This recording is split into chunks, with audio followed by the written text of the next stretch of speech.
Rule number 9. Dead ball. Ball in play. Section 1. The ball is dead. The ball is dead and not in play in the following circumstances: when the ball is batted illegally, when the batter steps from one box to another, when the pitcher is FP only taking the signal for a pitch to be taking the signal from the pitcher's plate. Section 2. The ball is in play. The ball is in play in the following circumstances: at the start of the game in each half inning, when the pitcher has the ball while standing in its pitch positioning, and the plate umpire has called play ball. Section 3. Delayed dead ball. There are 5 situations when a violation of the rule occurs. An umpire recognizes it, and the ball remains live until the conclusions of the play. These situations are an illegal pitch, catcher's obstruction, plate umpire interference, obstruction, detached equipment, contacting a thrown ball, a pitch ball, or a fair batted ball. Rule number 10. Umpires. Section number 1. Powers and duties. The umpires are the representatives of the league or the organization by which they have been assigned to a particular game, and such are authorized and required to enforce in each section of these rules.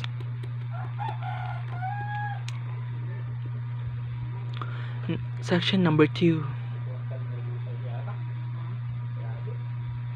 The plate umpire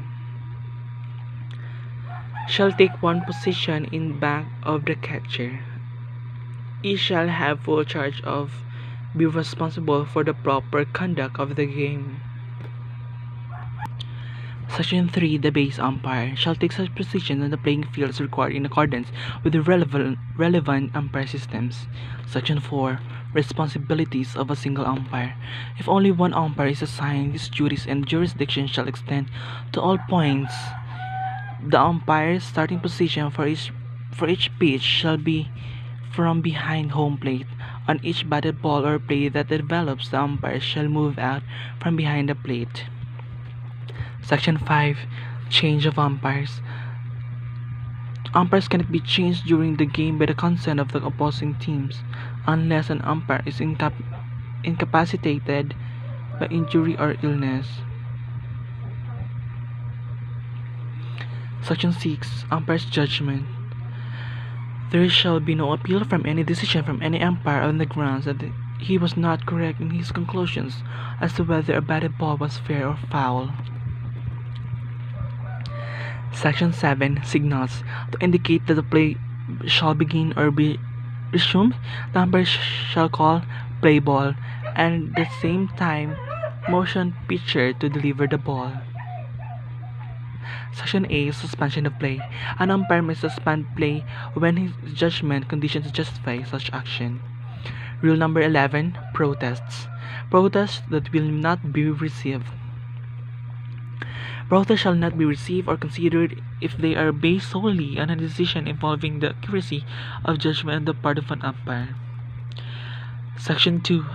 Protests that will be received and considered include matters of the following types: misinterpretation of a playing rule, failure of an umpire to apply the correct rule to a given situation.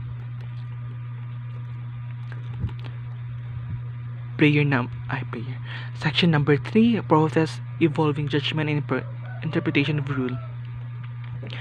Protests may involve both matter of judgment and interpretation of rule. An example of situation as this type follows. Notification of intent. Section number 4. Notification of intent to lodge a protest. This protest must be made immediately before the next speech. Section number 5. The time to lodge an official protest. The official written protest must be filed within the reasonable time. Section number 6. Information required for written protests. The formal written protest should contain the following information: the date, time, and the place of the game, the names of the umpires and scorers, the rule and section of the official rules, the local rules, and under the games. Section 7. Result of protest. The decision of made on a protest game must result in one of the following. The protest is found invalid and the game more stands as played. Rule number 12. The scoring. Section 1. The official scorer shall keep records of each game as outlined in the following rules. Section number 2. The box score. Each player's name and the positions to be played shall be listed in the order to which he batted or would have batted, unless the player illegally substituted, ejected, or removed from the game, or the game ends before his run outs. Alternate the bat. Section 3. Base hit shall not be recorded. A base hit shall be recorded in the following cases: when a runner is forced out by the batted ball would have been forced out except for the fielding error. Section 4. Sacrifice fly balls. The batter scores a runner with a fly ball which is caught, or the ball or the line drive handled by an outfielder. Section 5. Runs batted in. A run batted in is a run scored because of one of the following reasons: a safe hit, a sacrifice bunt or slap hit, a foul fly caught, an infield put out, or fielder's choice.